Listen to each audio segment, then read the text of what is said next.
Alhamdulillah wa salatu wa salamu ala rasulillah wa ala alihi wa sahbihi wa man ihtada bihada wa nashhadu an la ilaha illallah wahdahu la sharika la wa nashhadu anna Muhammadan abduhu wa rasuluhu. Allahumma la ilma lana illa ma 'allamtana innaka antal alimul hakim. Allahumma 'allimna ma yanfa'una wa anfa'na bima 'allamtana wa zidna ilma warzuqna fahma an-nabiyyin wa hifdha al-mursalin. اللهم افتح إلينا حكمتك وانشر علينا رحمتك يا ذا الجلال والإكرام وصل اللهم على سيدنا محمد وعلى آله الكرام ولا حول ولا قوة إلا بالله العلي العظيم بسم الله.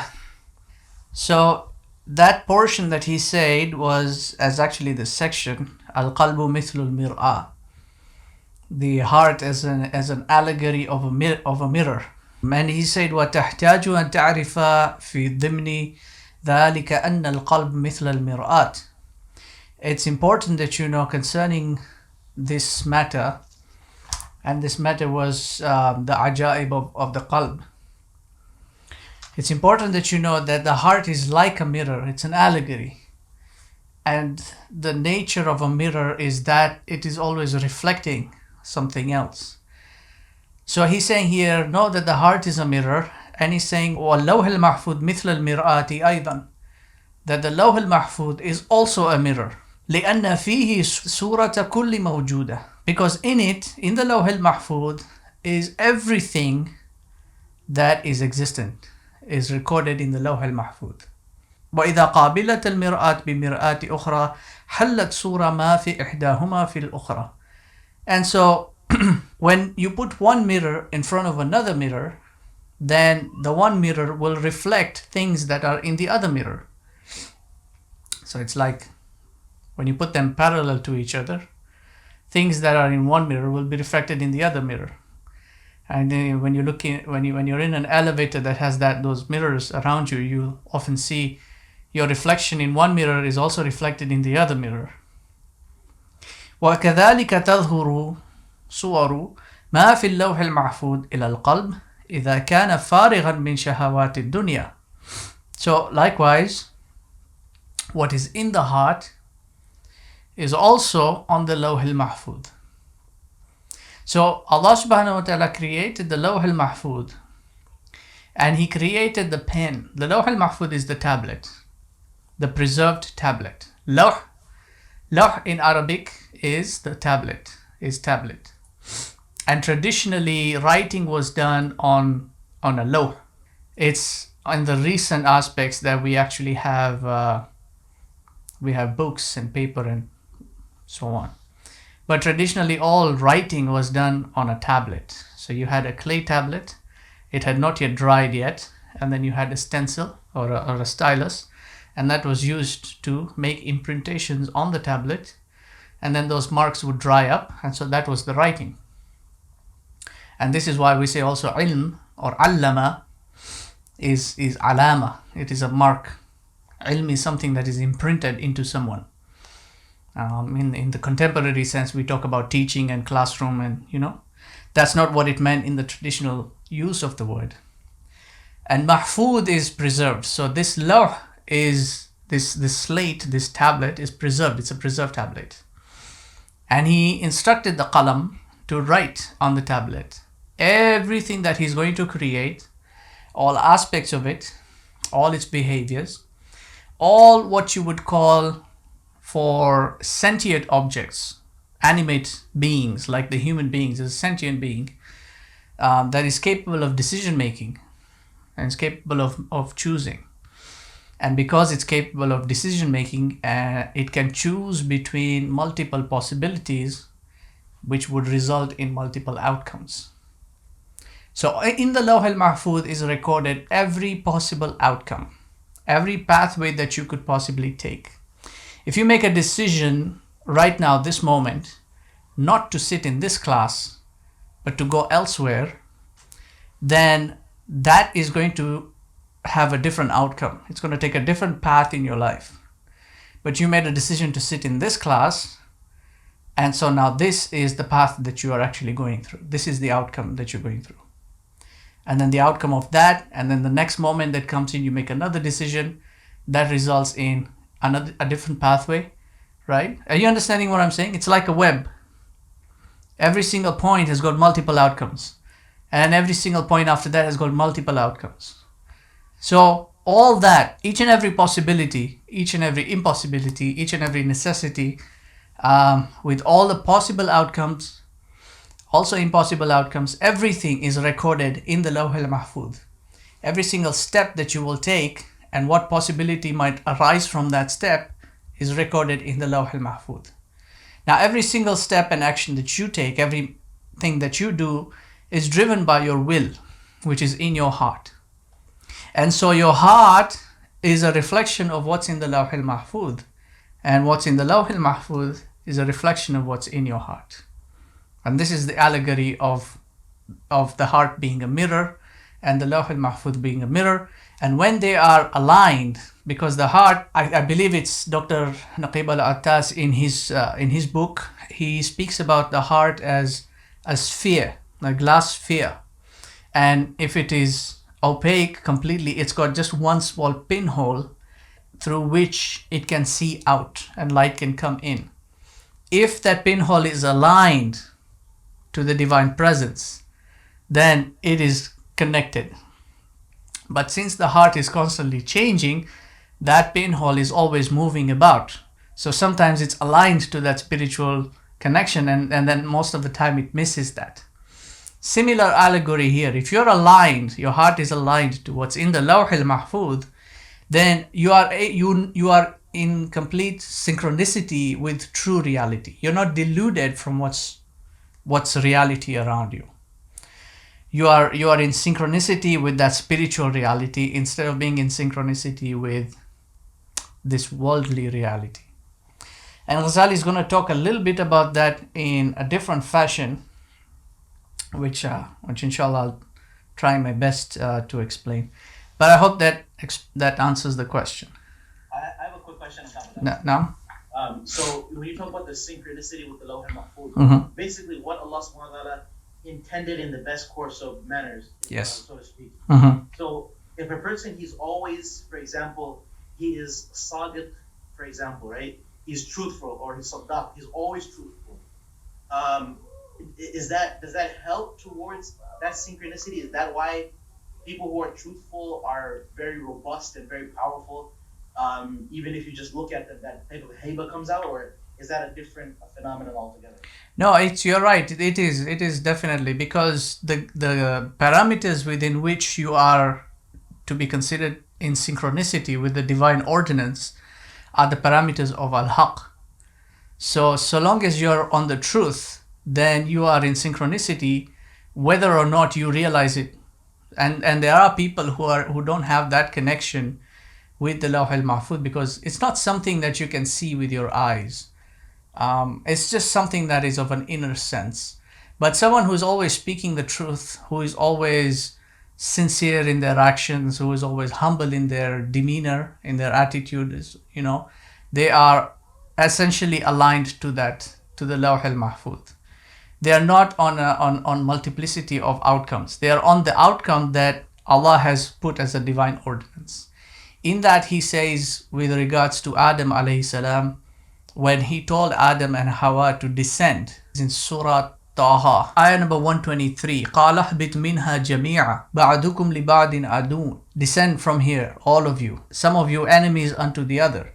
Then he says, فَإِمَّا يَأْتِيَنَّكُمْ. If there comes unto you minni, from me, hudan, guidance, فَمَنِ اتَّبَعَ هُدَايَ فَلَا يَضِلُّ وَلَا يَشْقَى. Whoever follows the guidance will not go astray, nor have any suffering. Will not deviate off course. Will not, shift off or take different possible outcomes, and henceforth experience some kind of a suffering, whether it is in this world or in the hereafter. So long as you follow that guidance, because that is al-haq. So when you look at the Quran, we say the Quran is al-haq. You follow that truth and you accept that truth and embrace that truth, then you are inclined, or you are in synchronicity with the Lawhil Mahfudh. And this is where your heart is on point.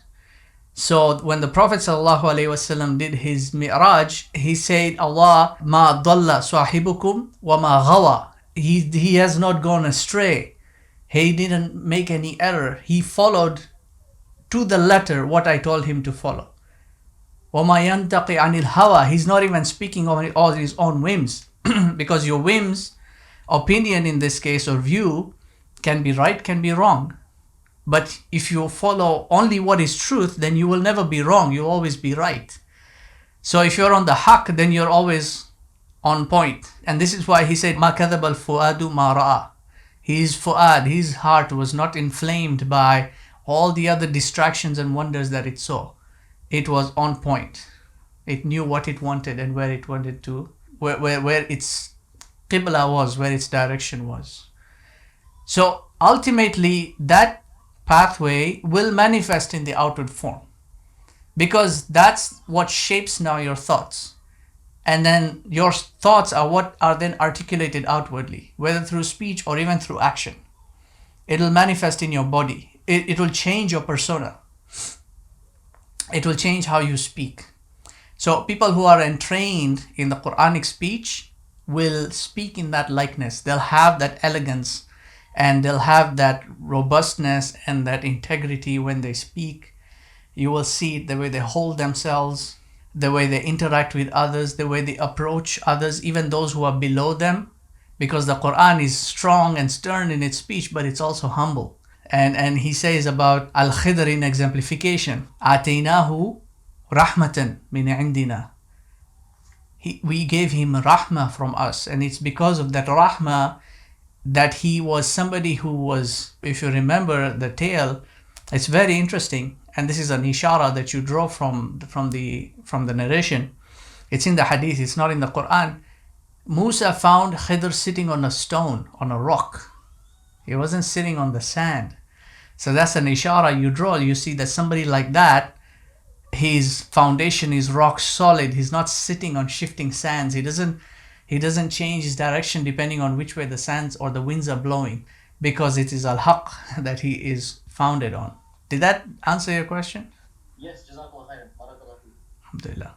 Okay, so he says in the next section, وَاعْلَمْ أَنَّهُ مَا مِنْ أَحَدٍ إِلَّا وَيَدْخُلُ فِي قَلْبِهِ الْخَاطِرَ الْمُسْتَقِيمِ وَبَيَانُ الْحَقِّ عَلَى سَبِيلِ الْإِلْهَامِ. Know that there is no one, absolutely no one, so long as they are human being and they have their humanity intact, no one except that they receive in their heart, there enters into their heart sound or righteous thoughts. So long as the individual has his humanity, yani their hearts have not become stone.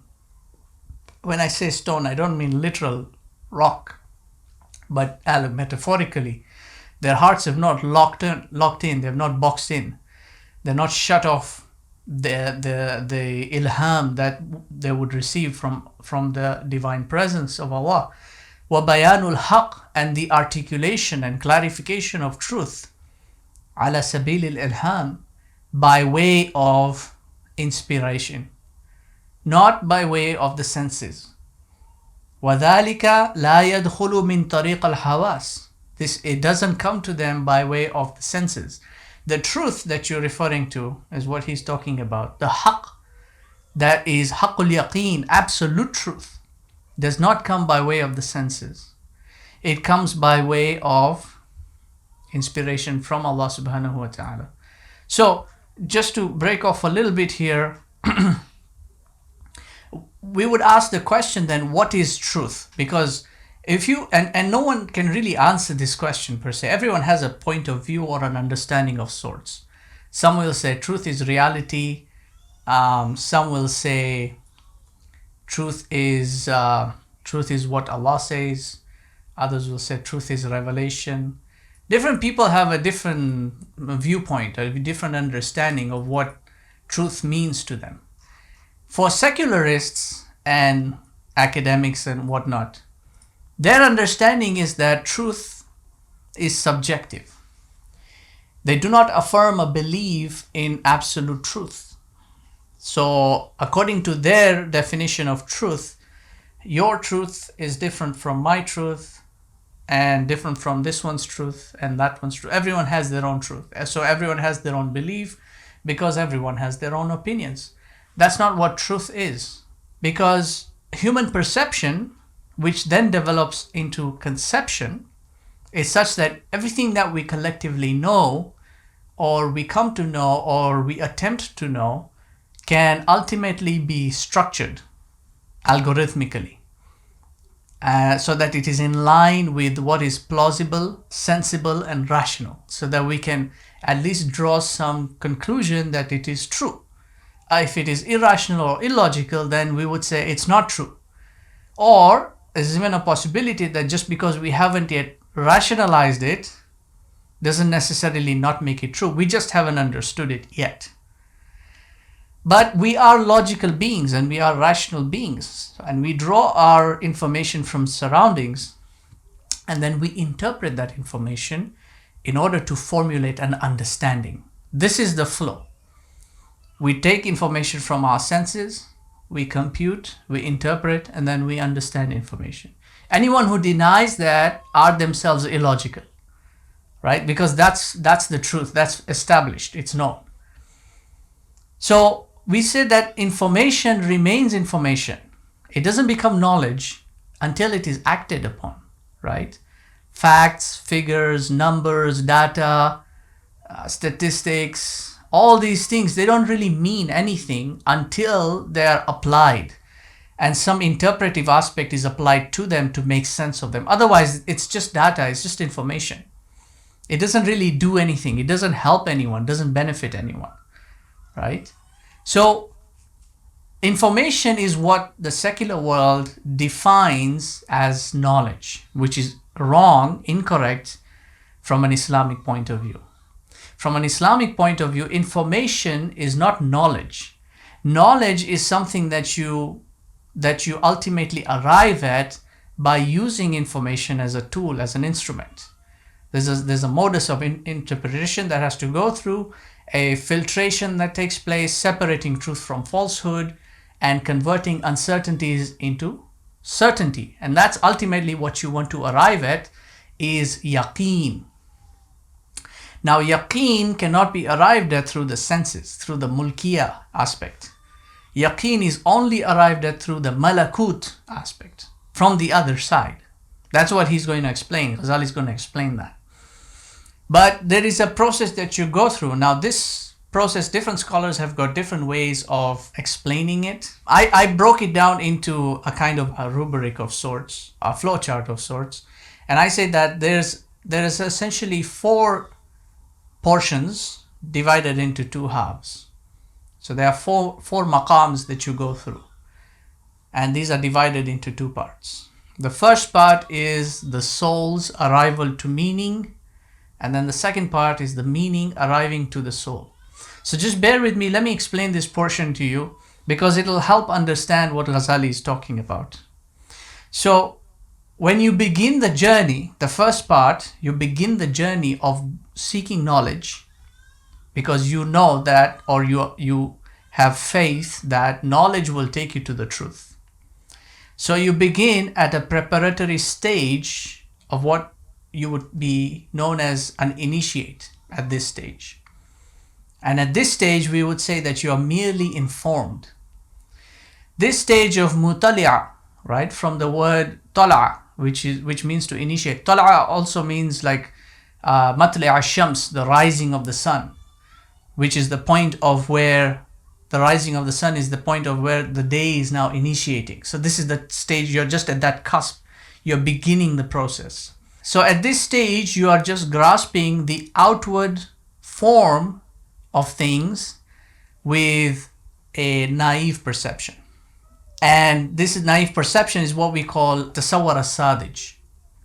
Tasawwur as-sadij. It's a term in logic. This naive perception is helping you just get the outward aspect of things. You are looking at the mulk. You're looking at the outward form of things, what's apparent, what's zahir. Here now you have just crossed over, your state has just crossed over from an-nafs al-ammara into an-nafs al-lawwama. Nafs al-ammara is that state, or that nafs that is in a state of ignorance and carnal desire. You're just fleshy oriented. You're giving into whatever desire you feel like, and you are in a state of complete jahiliyyah. You have just crossed over that now. You're trying to figure things out. An-nafs al-lawama is that nafs which is push and pull between the two. You're trying to move ahead, but then these components are dragging you back. So you're push and pull between intellection and shahwa and ghadab. You're trying to balance the thing out, and you're trying to fight it. This is your mujahada, your struggle. So as you're moving forward, the more knowledge you acquire, the easier it becomes to put these two aspects in check, in control and in balance.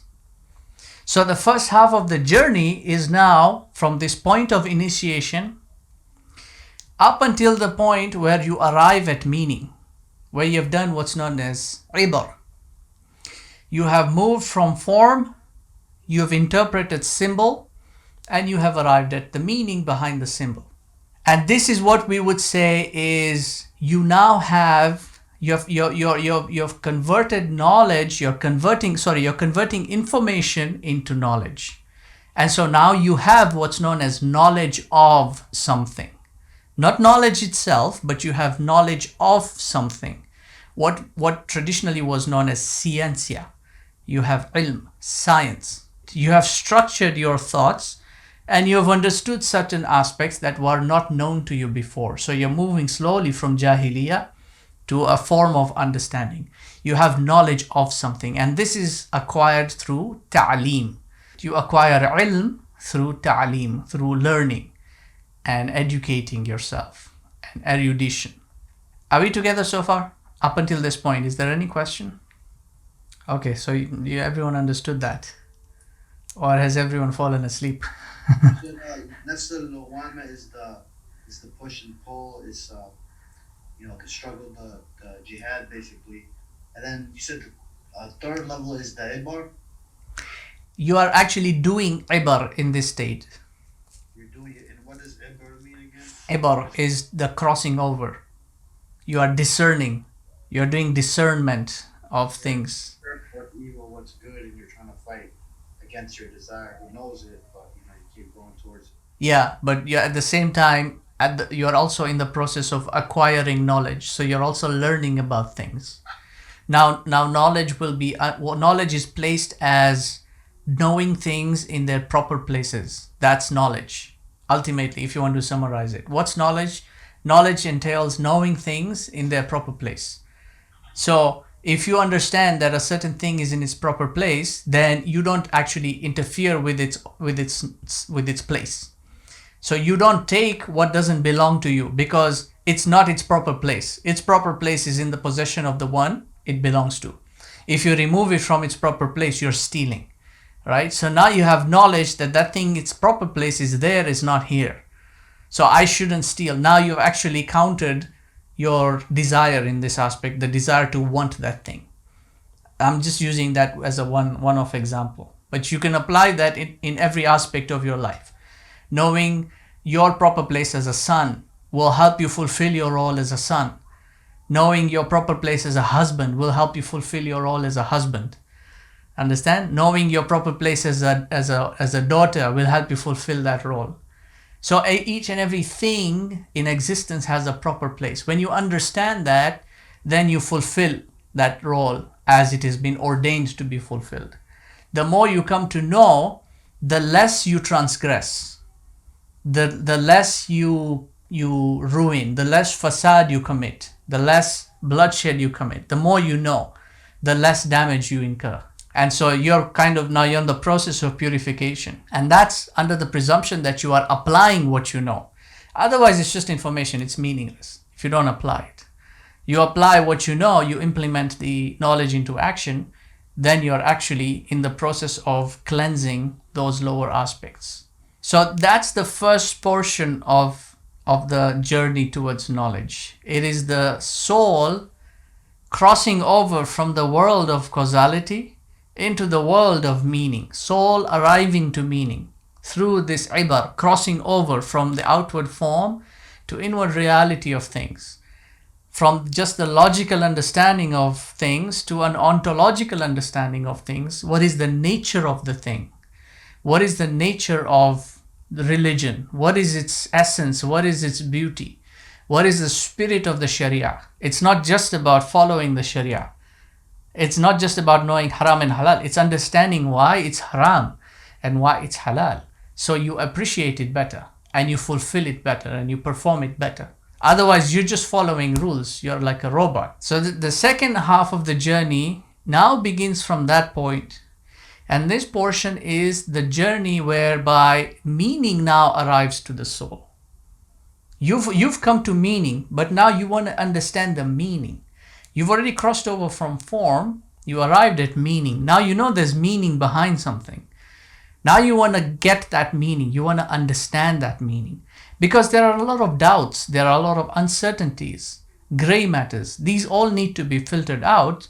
Uncertainties need to be removed so that you can have certainty, yaqeen. And Allah says he quotes this ayah, Ghazali quotes this ayah. He says about Nabi Ibrahim, وَكَذَلِكَ نُرِي إِبْرَاهِيمَ مَلَكُوتَ السَّمَاوَاتِ وَالْأَرْضِ. We showed Ibrahim the heavens, the malakut of the heavens and the earth. Not the mulk of the heavens and the earth, the malakut, the other side. Why? لِيَكُونَ مِنَ الْمُوقِنِينَ. So that he would have this certainty. He would be among those who are certain. And this is firm conviction. This is only achieved when Allah subhanahu wa ta'ala opens the doors for you. Your sincerity is what brought you to that point. Now Allah opens the doors for you to get these revelations, these unveilings that give you certainty. This yaqeen endows you with hilm, forbearance. It strengthens you from within. So that when the fu'ad is inflamed, the yaqeen can bring it into control.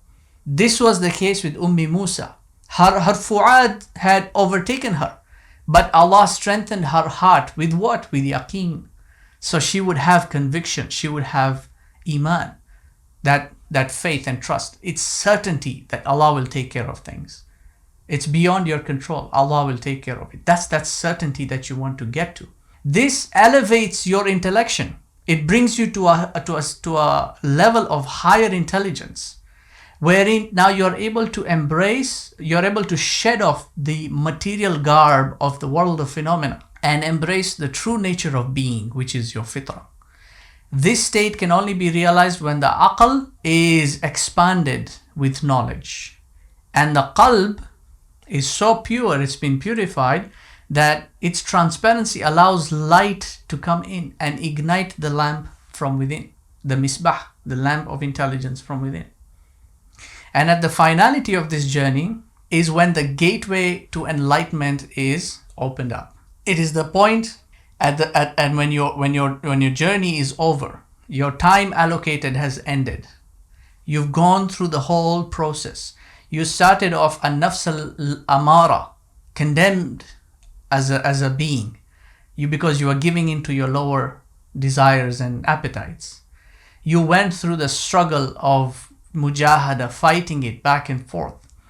You acquired knowledge, you implemented knowledge, you cleansed yourself. Now you've reached a point wherein you are in complete tranquility and bliss as you are now returning to your Lord. This is your state of an-nafs al-mutma'inna. And this is the heart that is ready to be accepted into paradise, right? Allah subhanahu wa ta'ala says, Ya ayyatuhan nafsul mutma'inna irji'i ila rabbiki radiyatan mardiya fadkhuli fi ibadi wadkhuli jannati. O you soul that is tranquil, pleased and pleasing, return to your Lord, pleased and pleasing. Enter amongst my righteous servants, enter into my Jannah. This is your final destination where you will find true happiness, true contentment. This is where you will find ma'rifatullah. That's your ultimate objective. That's what you want to arrive at. Because at that point is when you will be said to have knowledge. Not knowledge of things, subjective knowledge. You know the sciences. That doesn't mean you have knowledge. This is when you have knowledge. When you only know Allah and that's it. That's all that matters to you. So was there any question up until there? Did you guys understand that? It's a very important concept to understand how this process of knowledge is acquired, because they don't teach you that in school or university or wherever. But it's deep metaphysics into understanding how we actually come to knowledge. It's these two portions of it, through your worldly aspects. That first journey, by the way, Imam Al-Ghazali calls it ilm al-mu'ammala, the demonstrative sciences, things that you can work with in outward rationality, book knowledge and so on. And then ilm al-mukashafa, revealed or unveiled knowledges, that meaning and truth that is unveiled to you after you've gone through this entire process. In the Quran, this is depicted in Musa and Al-Khidr. Musa is the one who is bringing demonstrative knowledge, what he has acquired from his outward understanding of things. And then he's told to come to a point known as Majma'ul Bahrain, where the two oceans meet. And he misses the mark in the first instance. And what happens to him when he misses the mark, he starts getting fatigued. While he was coming down that pathway, up until there, he was not fatigued, however old he was. But now that he missed the mark, he's fatigued. So what does he do? He retraces his steps back to where he was certain. And that's where he finds Al-Khidr, who now brings a different kind of knowledge to the table. And when you look at that knowledge, it is not knowledge that is found in the books. It's not somebody's matan or sharh, somebody's views and opinions and theories and hypotheticals and all that. This is a different kind of knowledge, and Al-Khidr explains it, and he says, I did not do any of these actions except by Allah subhanahu wa ta'ala's will. I didn't do it from my own will. This was Allah's will. He inspired this knowledge into me to do what I did. This harmonious balance is where you want to arrive at. Ghazali is going to explain this in the next portion. That's why I wanted to bring this concept out so you understand what he's talking about, because he's using very few sentences to explain that.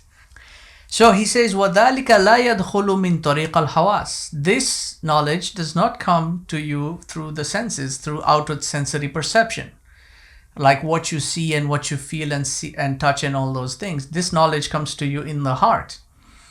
لَا يَعْرِفُ مِنْ أَيْنَ جَاءَ. And you wouldn't even know where it came from, because you don't have a link, a connection.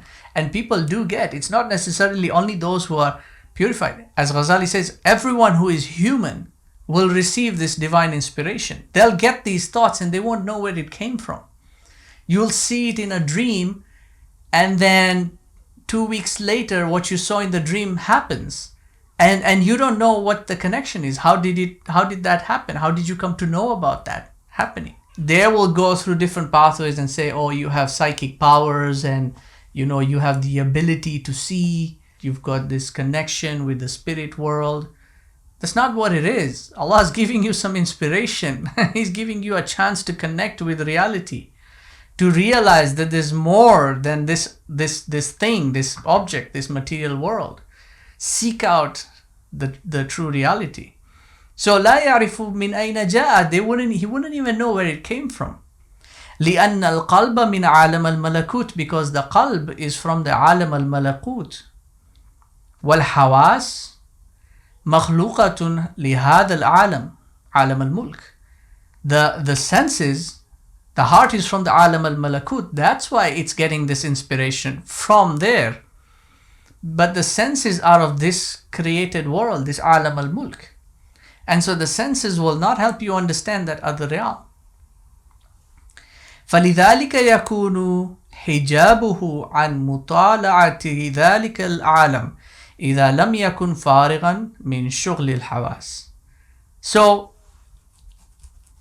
for that reason, seeking out the other world would be veiled from you if you don't empty yourself from sensory perception.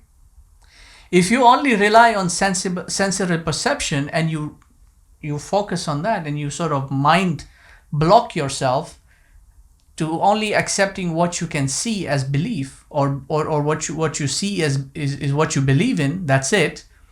And when I say see, I'm talking about the physical eyes. If you only limit yourself to that, then you're not going to understand inspiration when it comes to you. وَلَا يَظُنَّنَّ أَنْ هَذِهِ الطَّاقَةَ تَنْفَتِحُ بِالنَّوْمِ وَالْمَوْتِ فَقَط. Don't assume, don't think that this potential, this capacity of being able to understand the other world only comes to you in sleep or in death. بَلْ تَنْفَتِحُ بِالْيَقَظَةِ لِمَنْ أَخْلَصَ الْجِهَادَ وَالرِّيَادَةِ. Rather, it can also be opened up to you in a wakeful state. When you have sincerity, when you are sincere in your jihad, in your struggle and your spiritual exercise. The more you perfect, the more you work on yourself as far as your religion is concerned and your spiritual cleansing is concerned, the more you do that, the closer you get to these unveilings that you would receive from the other world, from the alam al-malakut, from divine inspirations, from good dreams, ru'ya salihah. We say that thoughts are of four kinds. There are Rabbaniya thoughts, there are Malakiya thoughts or Malaikiya thoughts, Nafsiya thoughts, and Shaitaniya thoughts. As far as the mulk is concerned, the outward world is concerned, all you're doing is getting your own Nafsiya thoughts, thoughts from your own whims, and Shaitaniya thoughts. But as far as the Malakut is concerned, that's where you get Rabbaniya thoughts, divine thoughts. Thoughts that inspire you to do good, thoughts that push you in the right direction, thoughts that guide you. And you can experience this in your own way. I'm not talking about Sufistic stuff. You know this, you've experienced it in many ways. If you really think about it, that moment when something just told you not to do it and it saved your life, that moment that just woke you up behind the steering wheel and you avoided a crash, what happened? It wasn't your own instinct kicking in. This was Allah's intervention. وَتَخَلَّصَ مِنْ يَدِ الشَّهْوَةِ وَالْغَضَبِ وَالْأَخْلَاقِ الْقَبِيحَةِ وَالْأَعْمَالِ الرَّدِيئَةِ. And you are freed from the command of the shahwa and the ghadab and these vile characteristics and malicious and wicked actions. فَإِذَا جَلَسَ فِي مَكَانٍ خَالٍ. And if you sit in an empty space, if you just block everything out, وَعَطَّلَ طَرِيقَ الْحَوَاسِ, just cut off, just block off the ways of the senses, وَفَتَّحَ عَيْنَ الْبَاطِنِ وَسَمْعَهُ, and just open up that inner eye and listen, and just listen for the speech of Allah. Just open up that inner eye and see what He wants you to see, and listen to what He's saying to you. وَجَعَلَ الْقَلْبِ في مناصبة عالم الملكوت, and place the heart in a state of appropriation, in a state of readiness to receive or to interact with the alam al-malakut. And the way you do that is through this purification process. You purify yourself, cleanse yourself, remove the diseases, and put yourself in an empty space. He's speaking metaphorically here. Put yourself in an empty space. Block out the senses. Just be by yourself.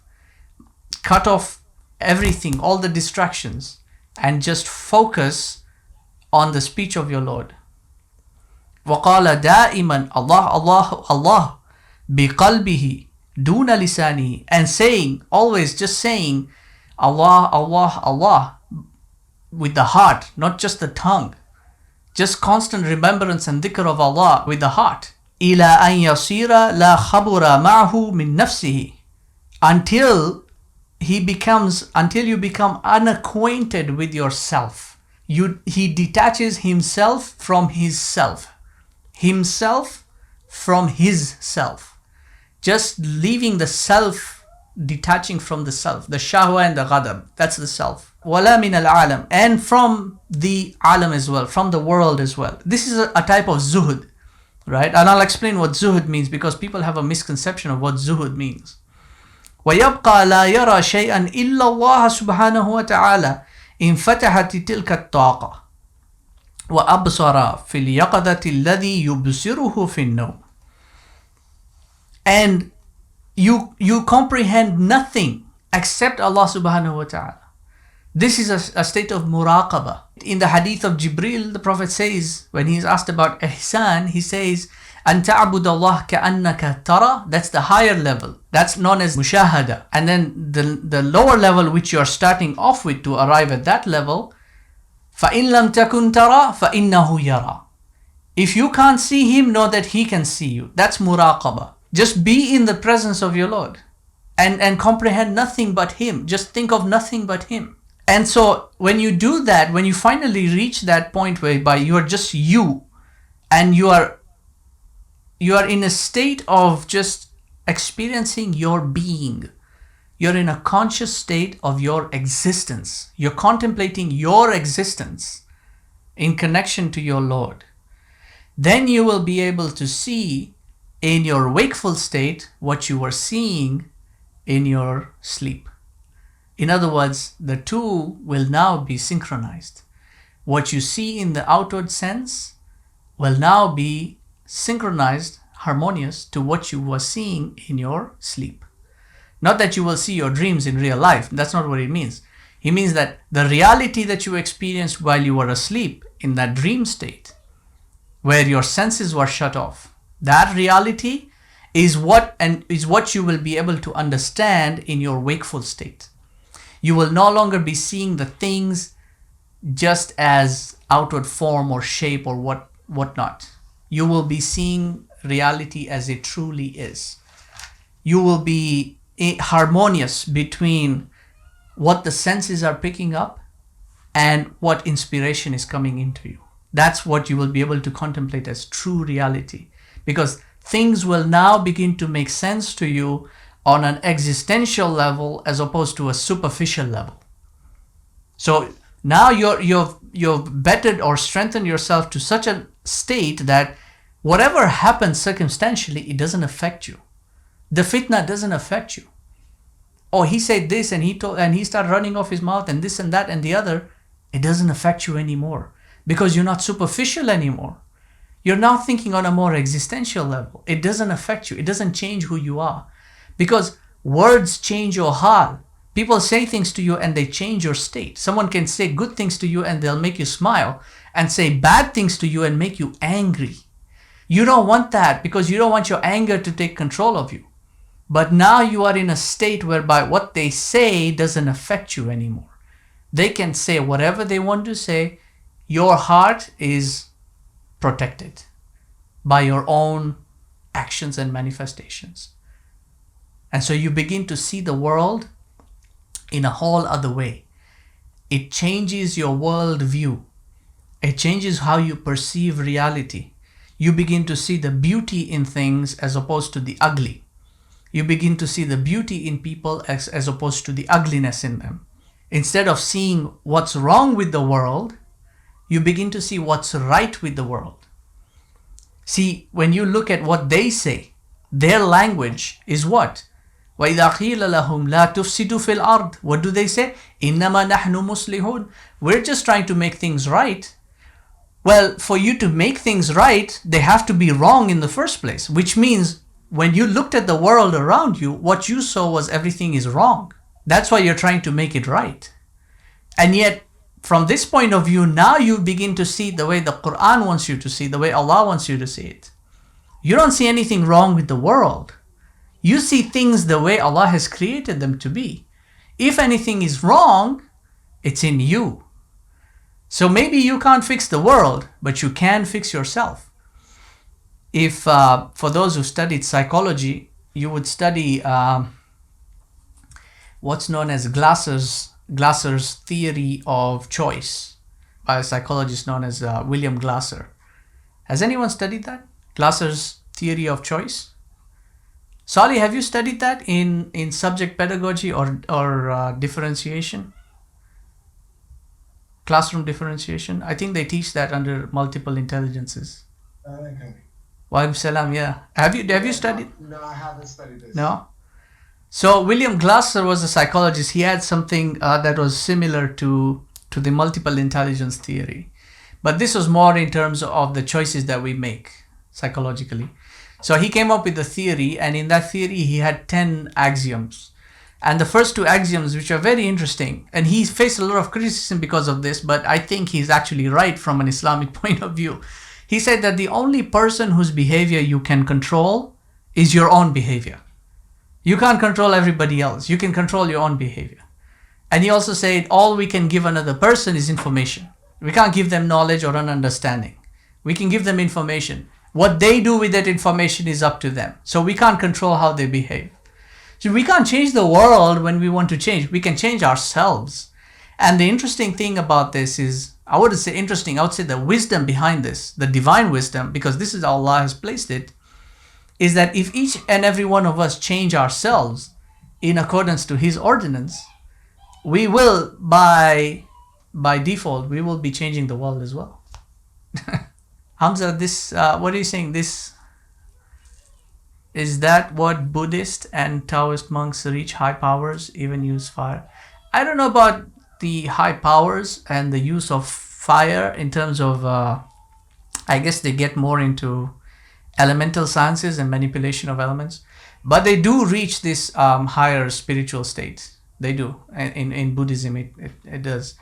In fact, there are a lot of scholars who have, and they may be right, they may be wrong, we don't know. Allahu alam. They say that Buddha himself shows a lot of prophetic attributes, characteristics. So he could have been a prophet sent to the Chinese people, I guess, in this case. So that knowledge does include some prophetic knowledge, and there are a lot of similarities. But Wallahu alam, we don't accept it or reject it, because if we accept it and we're wrong, then we would be placing false belief. And if we reject it and we're wrong, then we would be rejecting a prophet of Allah. So we just leave it as it is. But yeah, in Buddhism and in Taoism as well, there are a lot of similarities drawn with those with Islam. If this is what thinking in meanings or symbols is. Thinking in meaning and symbols is what you are doing even right now. Right now, this is what you're doing. This is the human being. Because even these words in English, these are all symbols, and all these symbols have meanings. So the only way that we actually interact with this world is where meaning meets symbol, because there's a conversion that takes place in between the brain and the mind, between the physicality, the organs, the senses and the physical world, and the heart. There is a conversion that takes place. Symbols are actually converted into meaning. And this is how we understand things, because we don't actually take the symbol into us. The sound represents a meaning. The visual information you get represents a meaning. So a certain color gives you certain information, and that tells you something about the thing that you're looking at. That's a symbol in and of itself. So that's converted into meaning. It's meaning that enters the heart, not the symbol. The symbol is external. And so when we want to execute or articulate, we actually attach meaning to symbol before it comes out. We know a certain set of vocabulary, words. We know some words, which are symbols. And then we know what those symbols mean. And I know what I'm thinking internally or feeling internally. So I take that thought and emotion and I attach it to the words that closest resembles what I think or I mean or I feel. And then I can execute that out. That's essentially how that works. So you're always thinking in meaning and symbol. Yeah. Okay, so he says, فَتَظْهَرُ لَهُ أَرْوَاحَ الْمَلَائِكَةِ وَالْأَنْبِيَاءِ وَسُورَةَ الْحَسَنَةَ الْجَمِيلَةِ. So you will then see the angelic spirit in you will be able to sense the angelic spirit around you. You know when we say that the angels surround us when we're doing dua, or when we are reciting Quran or doing dhikr, you will actually be able to sense that presence around you. That's what he's saying. And the prophetic spirit as well. And you will be able to see beautiful forms and imagery. Yani you'll be able to see the beauty of the world. You'll not just be seeing the ugliness of it in the way that it's being presented to you. What's being presented to you is that, like for example, television is being bombarded with all these imageries inside that are fabricated. That's what's being presented to you as beauty. But that's not beauty. That's a fabrication. You'll be able to see true beauty Beauty, according to them, is the concrete buildings and the roads and the perfect pavement and, you know, the street lights and everything and the cars and the machines and all. That's not beauty. That's all fabrication. You'll be able to filter that out and see the true beauty of Allah's creation. That's what he's saying. وَانْكَشَفَ لَهُ مَلَكُوتَ السَّمَوَاتِ وَالْأَرْضِ. And it will be unveiled to you, the malakut, the reality of those domains of the samawat and the ard. وَرَأَى مَا لَا يُمْكِنُ شَرْحُهُ وَلَا صَفْحُهُ. And what you see is not possible to be articulated or described or explained in a book or a written or a writing or any such things. Words cannot describe what you will be experiencing in that state. And this is not Sufiya state, by the way. I want to emphasize that. He's not talking about these delusionally states that, you know, Sufism entertains, where you start floating in the air and you start seeing spirits around you and, you know, all that. That's not what he's talking about. He's talking about basira. He's not talking about seeing all these things with your physical eye. He's talking about basira. You'll be able to see true reality is what he's saying. كما قال النبي صلى الله عليه وسلم زويت لي الأرض حتى رأيت مشارقها ومغاربها. The earth was folded up for me and I was able to see all its eastern horizons and all its western horizons. وقال الله عز وجل وكذلك نري إبراهيم ملكوت السماوات والأرض وليكون من الموقنين. And likewise we showed Ibrahim the malakut of the samawat and the ard, so that he was amongst those who had yaqeen. And this is what I meant before, is that you can learn everything you want to learn from the books and academia. You can gain all the theoretical information you possibly can. But that's not going to help you until there is a confirmation that comes from Allah to help you filter out what's necessary for you and what's truth and what everything else that is irrelevant. And this is a very difficult thing because a lot of people get exhausted in their study. And I mean mental exhaustion, is that you just cannot filter out what is right and what is wrong. This is, if you want to use the example, Allah is giving you the example in Musa and Al-Khidr. When he was on the right track, he was not exhausted. When he missed his mark, he started becoming fatigued. So come back to the mark, come back to the balance, come back to where there is harmony. لأن علوم الأنبياء عليهم السلام كلها كانت من هذا الطريقة. All the knowledges of the prophets, peace be upon them all, is from this tariqah. It's from this way, in this methodology. Their knowledge was not from the senses. Their knowledge was from revelation. Everything that they established and knew as truth came from revelation. This was their methodology. La min tariq al-hawas. It's not from the tariqah of the senses. It's not from sensory perception. كما قال سبحانه وتعالى واذكر اسم ربك وتبتل إليه تبتيلا.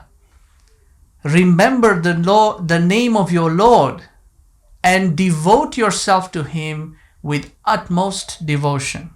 معناه, what this means, Ghazali is saying, al-inqita'u an kulli shay', detachment, disconnection from everything.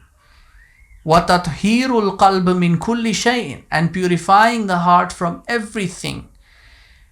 وَالْإِبْتِهَالُ إِلَيْهِ سُبْحَانَهُ وَتَعَالَى بِالْكُلِّيَّةِ, and to besiege upon your Lord subhanahu wa ta'ala, glory be unto Him, with your entire being. This is your complete devotion to Him. Everything that you do for His sake. And you do it consciously that He is the one who will be pleased or displeased with you, not what anybody else might think. This is that level of وَإِن لَمْ تَكُنْ تَرَاهُ فَإِنَّهُ يَرَاكَ. If you can't see Him, know that He can see you. So every action you take, be consciously aware, He's watching you. And he will either be pleased or displeased with what you do. And this is what you would call zuhud. Zuhud, a lot of people take zuhud as isolation, like a hermit, right? Going into a cave or, going and living in the woods, which is fine, but Islam doesn't encourage that. Islam doesn't make it haram. It's not haram to do that. You can live by yourself and detach from the world.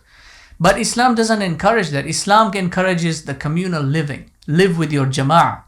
Detachment here means, zuhud means not having any connections to things. You don't want to keep clinging to material stuff, because people do. They cling to stuff, possessions, and want, and this is what drives them. They work so that they can buy. This is what zuhud means, detaching from these things, because these things satisfy the senses. So don't listen to the satisfaction of your senses.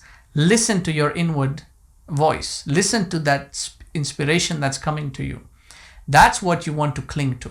وهو طريق الصوفية في هذا الزمان، وأما الطريق التعليم فهو طريق العلماء، وهذه الدرجة الكبيرة المختصرة من طريق النبوة، وكذلك علم الأولياء، لأنه وقع في قلوبهم بلا واسطة من حضرة الحق.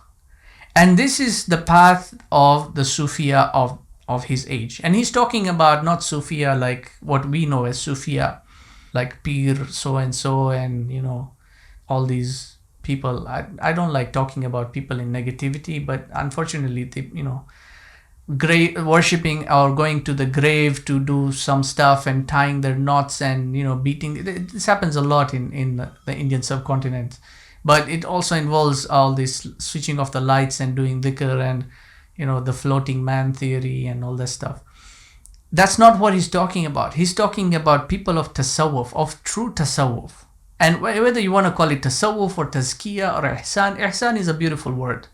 I would rather people call it ihsan. Tasawwuf, a lot of problems because, it's a beautiful thing in and of itself, but it's got too many elements that are just damning it and ruining it, so that it creates a negative outlook in people. And it's just these people that make it worse in that sense. He's talking about tasawwuf in those people who are actually on the path of cleansing themselves, of rectifying themselves. Those people.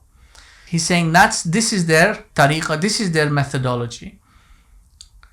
And as for the tariqah of ta'aleem, as for the methodology of ta'aleem, that's for the ulama. And so what he's saying is that you can't have one without the other. You can't go into tasawwuf and you have no ilm. Where's your fiqh? Where's your sharia? Where's your aqidah? Where are the things that will ensure you don't go off the path, you don't stray off course? And then likewise, you can't go into fiqh and sharia and aqidah and all these components and your heart has got all these diseases. Who are you going to benefit out there with your fatwas? You need one to benefit the other, to complement the other. And likewise, you have to have both. Just book knowledge alone is not going to cleanse your heart for you. It's not going to give you that strength that you're looking for, that mental stability that you're looking for. It won't come that way. And likewise, going into these phantasmical states that these people propagate, it won't help you either, right? Because you don't have the right guidelines. And so this daraja, this maqam, it's a big daraja, it's a huge maqam that it is an abridgment of the way of the prophet, of prophethood. This is an abridgment. You merge the two together and you have a prophetic way, because the prophetic way involves the sense of purification of the self as well as the worldly side as well. The Prophet ﷺ engaged with the world. He walked the marketplace. He traded. He implemented morals and ethics in his interactions. He dealt with people with utmost humility and modesty. He implemented that knowledge. And at the same time, he worked on himself as well. He worked on getting that divine inspiration. And likewise, this is also the ilm of the awliya, because this fell into their heart without any mediation. This is immediate knowledge. It is intuitive knowledge. It's not something you can learn in a book, is what he's saying. You have tuition, which you learn from classroom. Somebody tutors you. And then you have intuition. Where does intuition come from? You have knowledge that's mediated. There's a figure, a peer of sorts, whom you can interact with. A colleague, a teacher who can teach you. That's a mediator. They're taking knowledge and mediating it between you and knowledge to bring you two together. But then you have immediate knowledge. You have insight.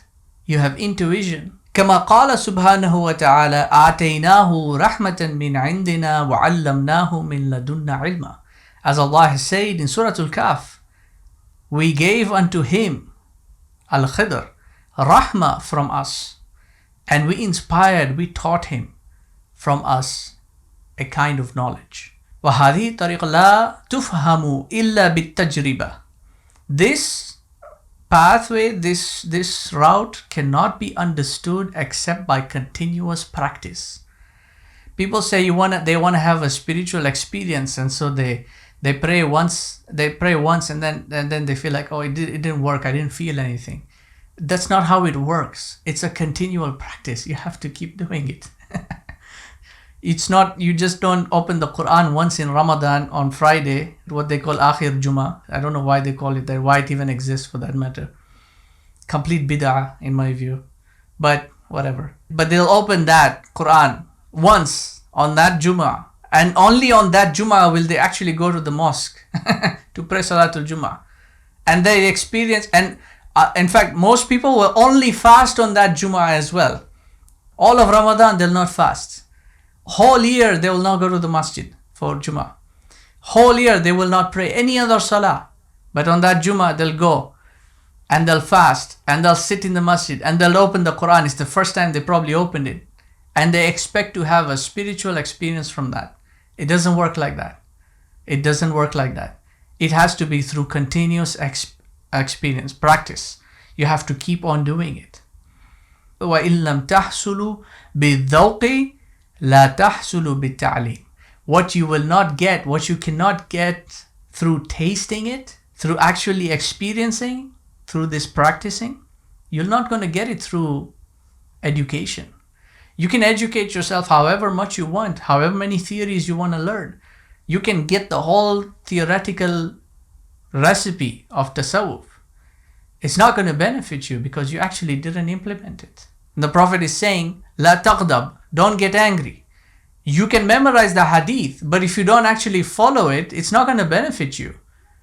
When he's saying don't get angry and you still keep on getting angry despite you knowing that hadith, and it's a nahi, it's a prohibition, so you have to follow it. You don't follow it, it's not going to benefit you. وَالْوَاجِبُ التَّصْدِيقُ بِهَا حَتَّى لَا تُحْرَمَ شُعَاءَ سَعَادَتِهِمْ.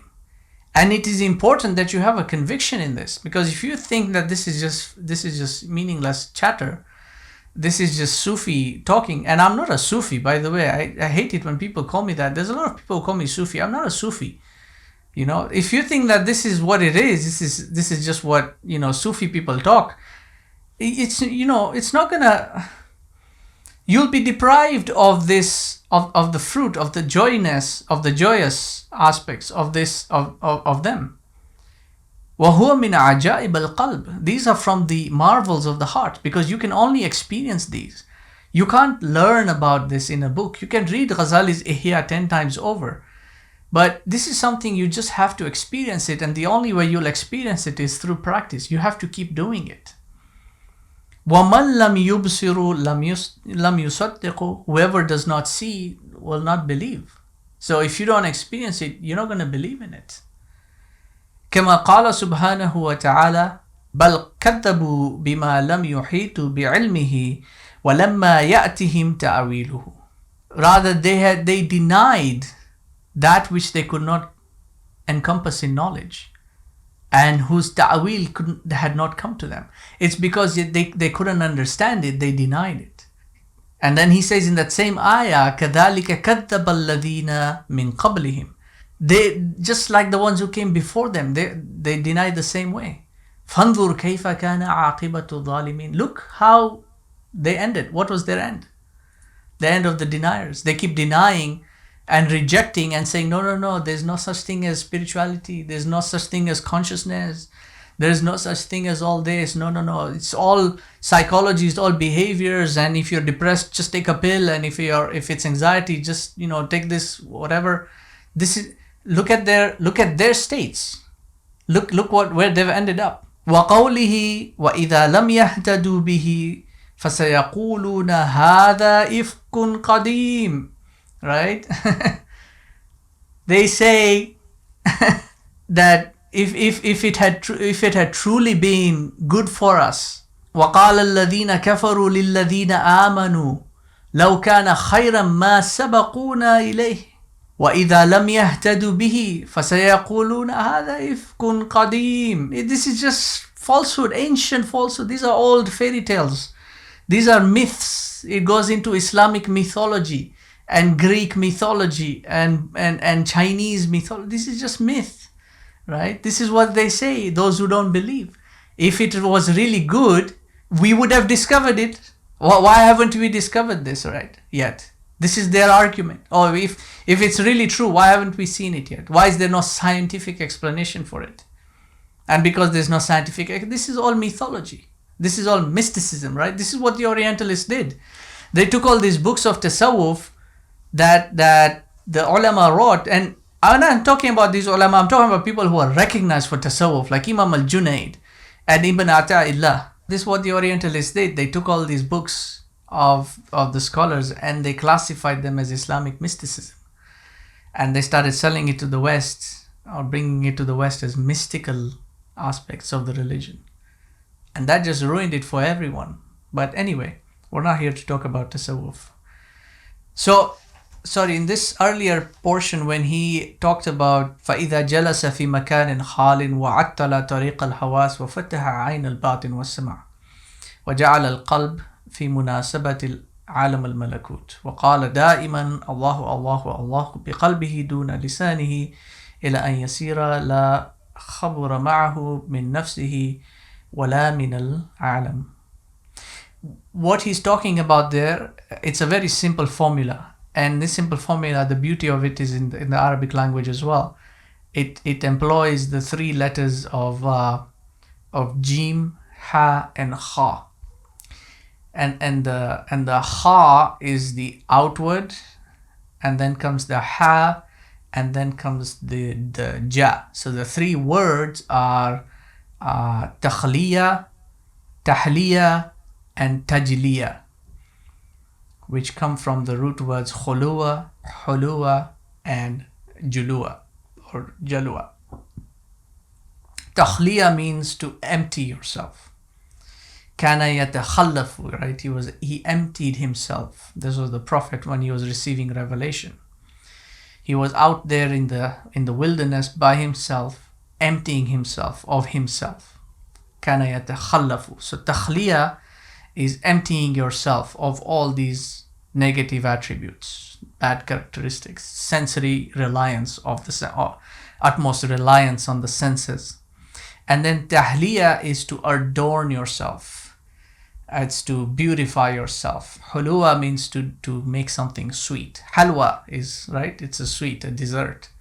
So hulwa is to adorn yourself with the beautification of the deen itself. Good characteristics and good behavior and all that. And then tajliya is when you start getting this clarification or this unveiling that comes from that. As you cleanse yourself of the bad and adorn yourself of the good, then you begin to receive this clarification. And that's what Ghazali says in one of the previous sections. وَأَدَيْتَ حَقَّ النِّعْمَةِ وَوَاجِبَتْ لَكَ الْخِلْيَةُ فِي وَقْتِهَا. That ultimately this robe of honor in time will descend upon you, will come upon you. Those three words, this is what the ulama used as a sort of a formula, if you will. Takhliya, tahliya, and then tajliya. Cleansing yourself, beautifying yourself, then prepping yourself, as he says here, وَجَعَلَ الْقَلْبِ فِي مُنَاسَبَةَ أَعْلَمَ الْمَلَكُوتِ. Placing your heart in appropriation, getting ready to receive, because you just don't receive it like that only, right? You're not just going to go to heaven, to paradise, because you're a Muslim. You have to prep yourself to gain that passport to go into paradise. You're going to have to prepare yourself for that. That's what he means. Prepare yourself for that. Cleanse yourself for that. Are there any questions?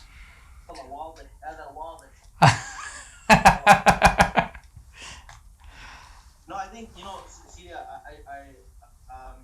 I think once the consciousness, like the people who understand, are on that level, then I think that, because for example, Alif-Din, I know for sure, Alif-Din, Saleh, myself, we've kind of like experienced a lot of this stuff. So now that you're talking about it, it's just all these, it's basically Tetris, filling in the spots. And it's kind of like filling it in. So alhamdulillah, like for me personally, I'm like, mashallah. Alhamdulillah, alhamdulillah. MashaAllah. And from the ladies section?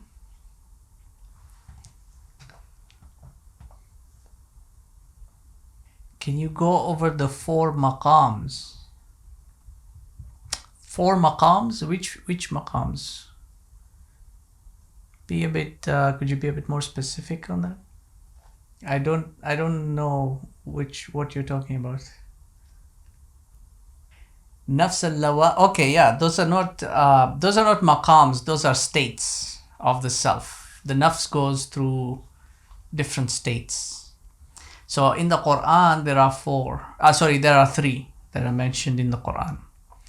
There is nafs al-ammara, which is the lowest, and then there is nafs al-lawama, which is like middle, and then there is nafs al-mutma'inna. Nafs al-ammara, you'll find that mentioned in Surah Yusuf, ayah number 53, if I'm not mistaken. Is it in Surah Yusuf? What's the ayah again? The ayah that speaks about nafs al-ammara. وَمَا أُبَرِّئُ نَفْسِي. Yes. Surah Yusuf, yeah. Bisu, yes.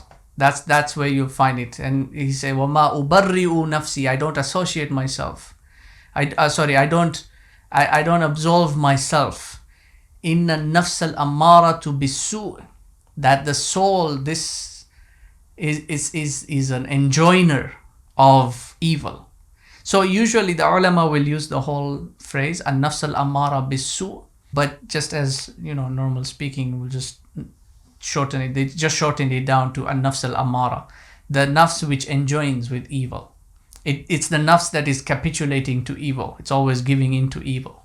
Then an-nafs al-lawama, you will find that in Surah Al-Qiyamah. La uqsimu bi yawm al-qiyamah wa la uqsimu bin nafs al-lawama. That's mentioned in Surah Al-Qiyamah. Do I swear by Yawm Al-Qiyamah, the day of resurrection. Wala uqsimu bin nafs al-lawama, and I also swear by the reproachful soul. So this is something that is affirming that exists. This is the soul of the believer, in which he blames himself when he falls into error or sin. So if you look at the archetypes of Iblis and Adam, Iblis was nafs al-amara in that state. He was blaming other than himself. He did the evil because he gave into his desire, arrogance. That's what he gave into. Which is very interesting. When Allah subhanahu wa ta'ala asks him, he didn't ask him why he disobeyed. He asked him, what prevented you from not seeing the truth? What prevented you from obeying me? Because when Allah speaks, it's always the truth. In the hadith, the Prophet ﷺ said that the occupants of heaven, they hear, when Allah speaks, they hear a kind of a bell, a gong that's reverberating, and it fills their heart with terror until Jibril comes to them and they asked Jibril, Ma qala rabbuk? What did your Lord say? And he says, Al-Haq. He said the truth. Whatever he said, it was the truth. So Allah always speaks the truth. So if he said, I created this being and I want you to prostrate before him, it's the truth.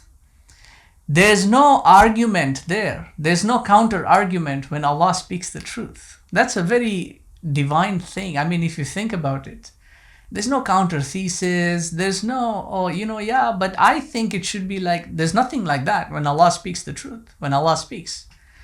And yet Iblis is coming out and saying, he's giving a counter thesis. Allah is asked, what prevented you? He's saying, yeah, well, if you look at it from my point of view, you created me from fire, you see, this is what Iblis is doing. This is his stupidity. There's no counter argument to Allah's truth. And this is why Allah is not asking him, why didn't you bow down? I don't need to know a reason. There's no reason. If I said it, it's done. There's nothing you can say that will counter. There's no excuse. So Iblis, he's asking Iblis, what prevented you from saying the truth? It was his arrogance. See, he gave in to evil. He gave in to his lower self. An-nafs al-ammara bis-su. Adam, on the other hand, made a mistake. But what did he do? Instead of being in a state of nafs al-ammara, where now he's counter-arguing God, or why did you make it so tempting for me, and you knew I had this weakness and you shouldn't have put me in that position and it's your fault, because he didn't do that. He blamed himself. Adam and Hawa blamed themselves. That is nafs al-lawama. It's self-condemning. It's self-critiquing. It's blaming me. I did wrong. Self-reflection. That's a good thing. It's not a bad thing. It's a bad thing you committed a sin, yes, but it's a good thing that you're recognizing your faults. Now from that, it would be a bad thing if you didn't fix the faults, but it would be a better thing if you fixed those faults. Allah has designed the human being to be able to self-reflect. Animals can't do that. Animals cannot self-reflect and see where they went wrong. But human beings can do that. And that's a good thing. That's a benefit. And then the third one is an-nafs al-mutma'inna. That's in Surah Al-Fajr. Ya ayyatuhan nafsul mutma'inna irji ila rabbik radiyatan mardiya. So those are the three overall categories. Now the ulama, some of the ulama broke it down into, there were intermediary categories in between that they had, just for the sake of bettering their understanding. So I have this diagram, if you guys can see it. Can you all see that? Is it clear? Okay. My hand is getting tired holding it. So if you have an image, just follow with me. So if you look at the first one there, an-nafs al-ammara, and you follow that line, that black line, that's the soul that's condemned, because it's in a state of ignorance and darkness. This is my depiction. I just drew this out from the texts. Then you have nafs al-lawama, and if you follow that line, you find that it's in a state of turmoil between wrong and right. This is the self-condemning soul. If you look at where that black line ends for the first one, it's very short. They don't have a long way to go. Once they're condemned, they're damned. But the second one, it's given room. There's still a ways that it can go. Then the third one you have there is nafs al-mulhama. It is the soul that's inspired. So it is now, as it's going through this filtration between right and wrong, the more knowledge it acquires, the more it's able to distinguish right from wrong. It's inspired to move forward. It's inspired to go forward. This is that inspiration that we were talking about, the ilham that comes from the meaning arriving to the soul, that gives you yaqeen. That is where you are in a state of implementing your knowledge and acting upon it and purifying yourself. That takes you to an-nafs al-mutma'inna, the soul that is now tranquil. And this has got two portions, nafs al-radiya and nafs al-mardiya. The soul that's pleased with itself and is likewise pleasing to others. You're not just tranquil with yourself, but you're bringing that tranquility to others as well. And then the innermost, that is closest to the divine presence, is what they call the nafs al-kamila, the complete. Now it's the complete being, at one with the divine. This is the exemplification of this is the prophets and the awliya. So those are the individuals who have reached that maqam of an-nafs al-kamila, completeness. But these are going more into like the finer sciences in betweens. Essentially what an individual would want to know in the beginning aspects is that there are just these three levels: nafs al-amara, nafs al-lawama, and nafs al-mutma'inna. That The lower self, al-ammara bis-su, is the self that's getting into capitulation of evil. Nafs al-lawama is the self that is in constant struggle. And then nafs al-mutma'inna is the one who has actually succeeded. وَنَفْسٍ وَمَا سَوَّاهَا فَأَلْهَمَهَا فُجُورَهَا وَتَقْوَاهَا قَدْ أَفْلَهَ مَنْ زَكَّاهَا وَقَدْ خَابَ مَنْ دَسَّاهَا. The one who purifies himself is the one who succeeds. The one who doesn't is the loser. Right? The one who brings that wedge in between himself from moving ahead, he is the loser. So an-nafs al-mutma'inna on one side and nafs al-ammara on the other side. Most people are in between the two. Nafs al-lawama. These are not shapes or forms that you take. These are just hal. These are different hal. You keep shifting between them. So you want to be on the other side of the spectrum. That's where you want to be, al-mutma'inna. That's where you'll find contentment and tranquility. That's where you want to be. But life is up and down, so you keep shifting around. Right? I hope that answered the question. Did you explain the relationship, the difference between the ruh and the nafs? He touched on, we didn't actually go into that portion. What did he talk about? He explained the difference between the ruh and the qalb. But he spoke a bit on the ruh as well. As far as the difference between ruh and nafs, it's pretty straightforward, except for, I mean, you could apply a linguistic definition and separate the two. Nafs is, we talked about nafs as having two definitions: soul as a body, as an ethereal body, and then self as the attribute of the soul, and then ruh as the spirit. And we said that ar-ruhu min amri rabbi, that ruh is from the amr of Allah. That's where it comes from, and we have little knowledge concerning that. But as for the self is what he talked about a lot, and he said that this is what you can know.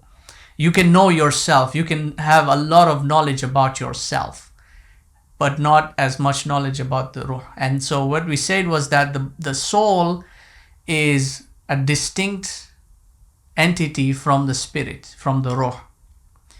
And it is in between the ruh and the body. That's where the soul lies, in between the two. And if it gives into its lower self, then it will incline towards the body and the bodily aspects and the world of phenomena. But then if it gives into its higher self, or it chooses to flourish the higher self, which is intellective, then it will incline towards the ruh, because the ruh is inclined towards Allah. That's just in a nutshell of, I don't want to get into that science too much, because it can get very complicated. And I think we should have a separate thing just for that, just distinguishing these. And he doesn't try to specify the specific location for the ruh, or where the ruh There's no specific location. There's no scholar who's going to talk about specific locations, because specific location of the nafs. even the nafs as well, there's no specific location, because these are not entities that have any divisibility. They don't occupy space, and he actually spoke about that in the beginning.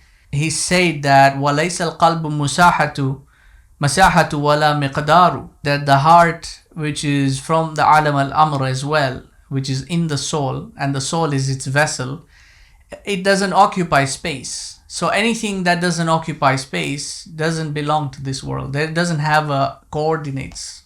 It doesn't have a location.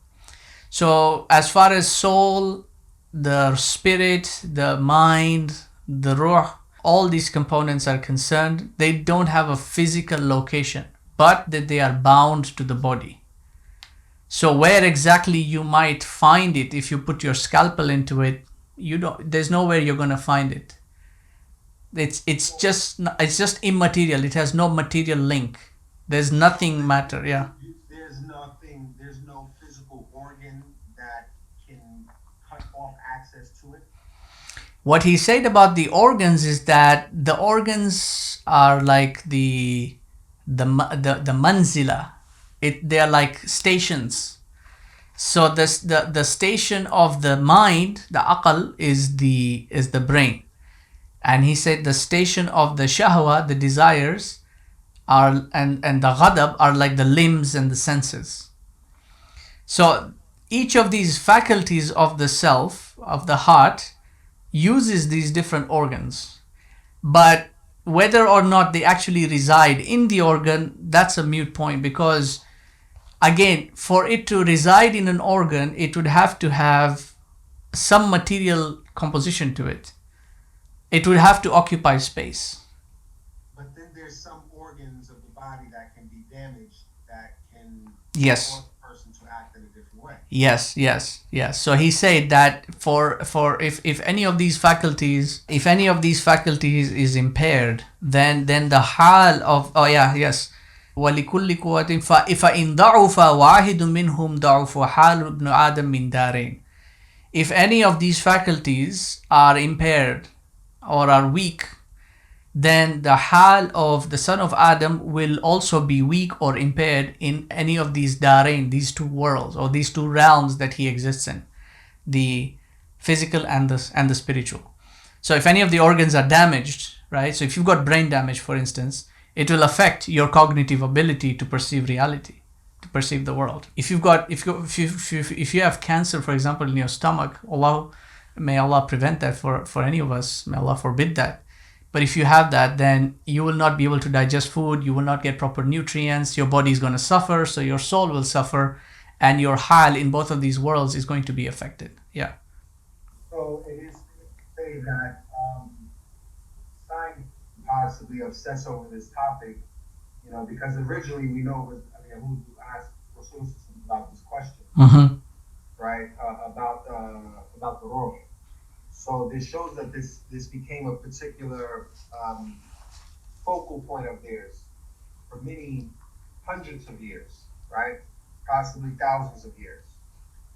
So if they found different types of ways to, I guess, direct medicine to impair a specific part of the brain or of the body that is a link to the soul, then it's safe to say that they've now been able to cut off people from their soul.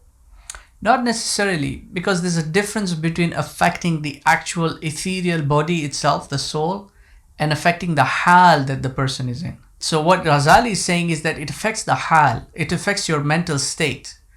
So if you take psychedelics, for instance, it affects your mental state. But it's a temporal state that it puts you in. You become disoriented, impaired, and then you come back to sobriety. So it affects your state. Some cases may cause permanent damage in that regard. It affects your state, but it doesn't affect the body itself, because the material cannot affect the immaterial in that sense. You understand? Like, you can't take a knife and cut the soul.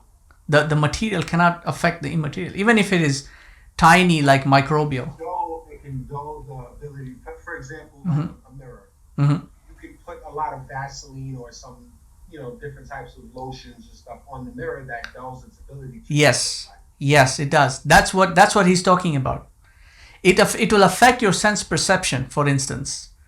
I know which direction you're going towards. Like, I know where your question is headed towards, and you're right. Now, I'm not disagreeing with you in that. You're right in that sense, but there's uncertainty in that field as well until some inhibitions can be established.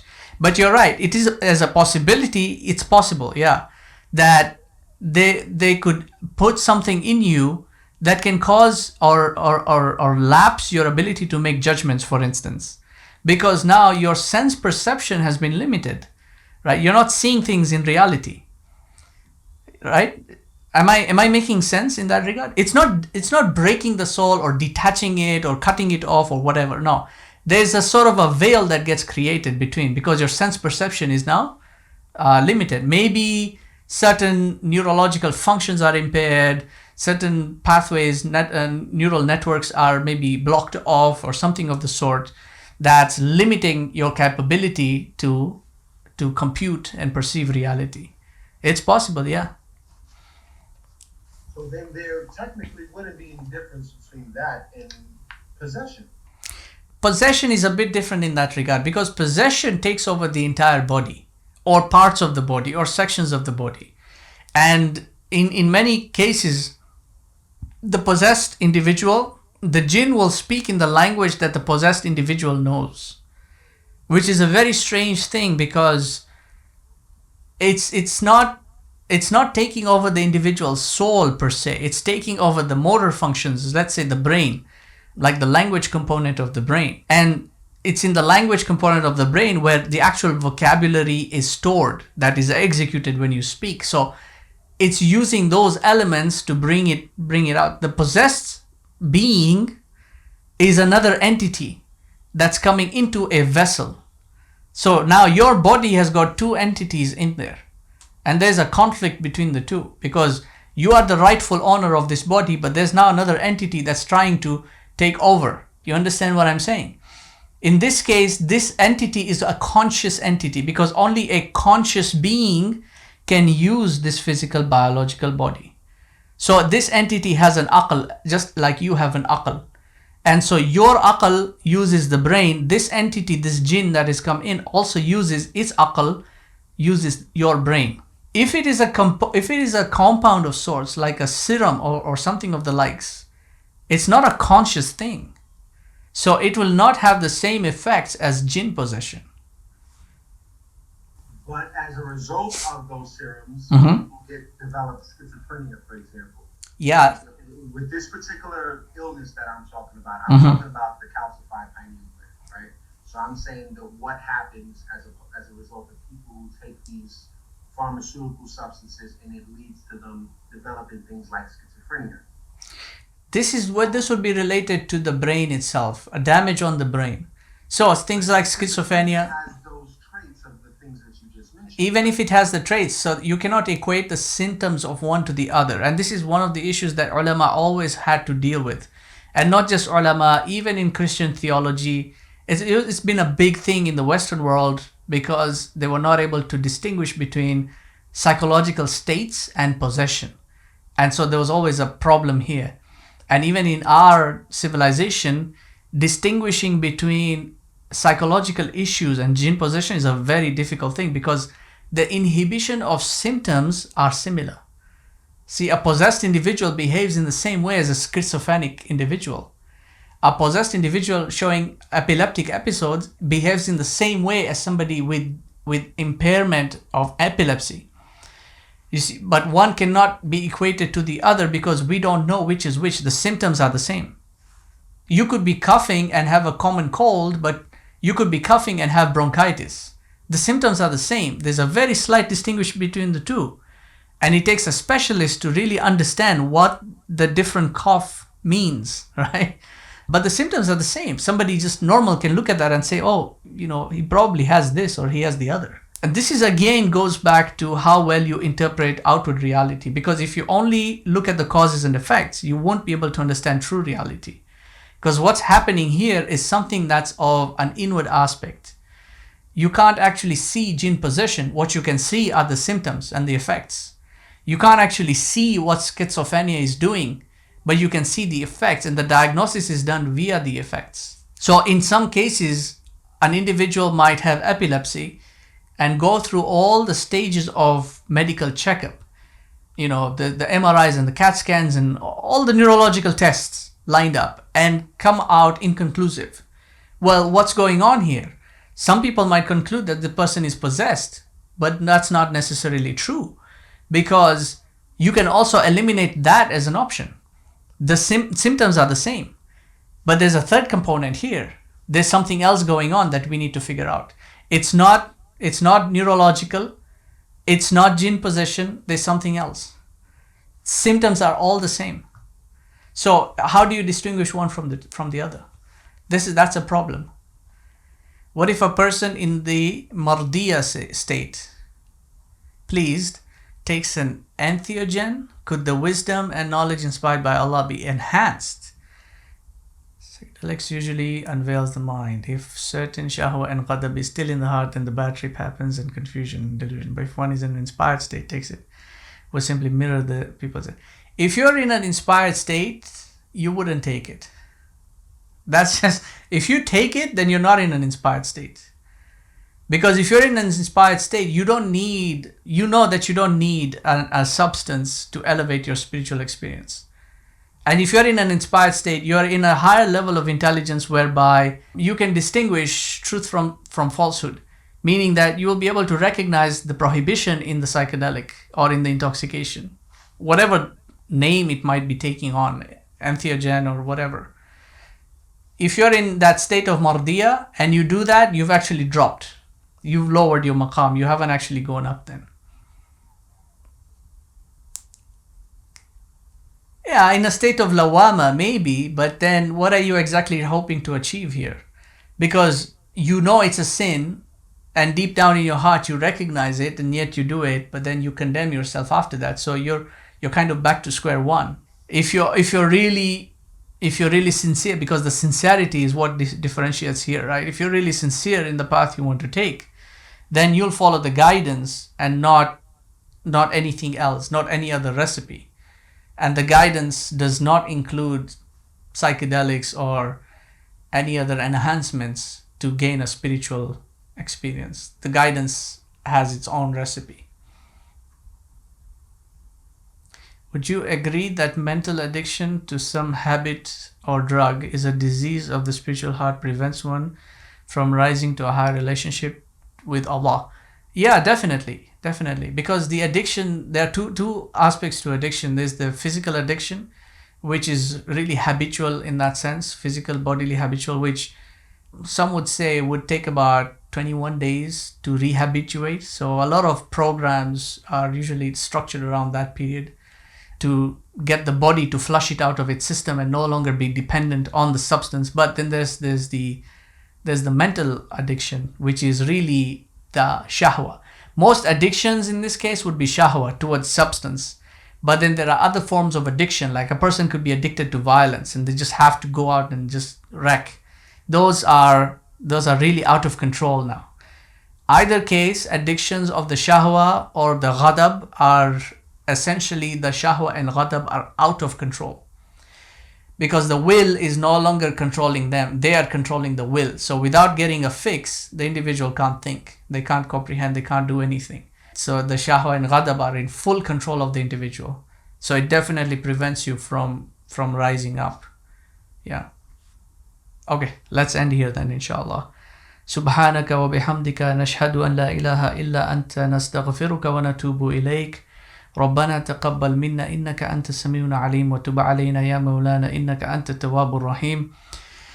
ربنا لا تزغ قلوبنا بعد إذ هديتنا وهب لنا من لدنك رحمة إنك أنت الوهاب. بفضل سبحان ربك رب العزة عما يصفون وسلام على المرسلين والحمد لله رب العالمين. بارك الله فيكم والسلام عليكم ورحمة الله وبركاته. السلام عليكم. الحمد لله. جزاك الله خير.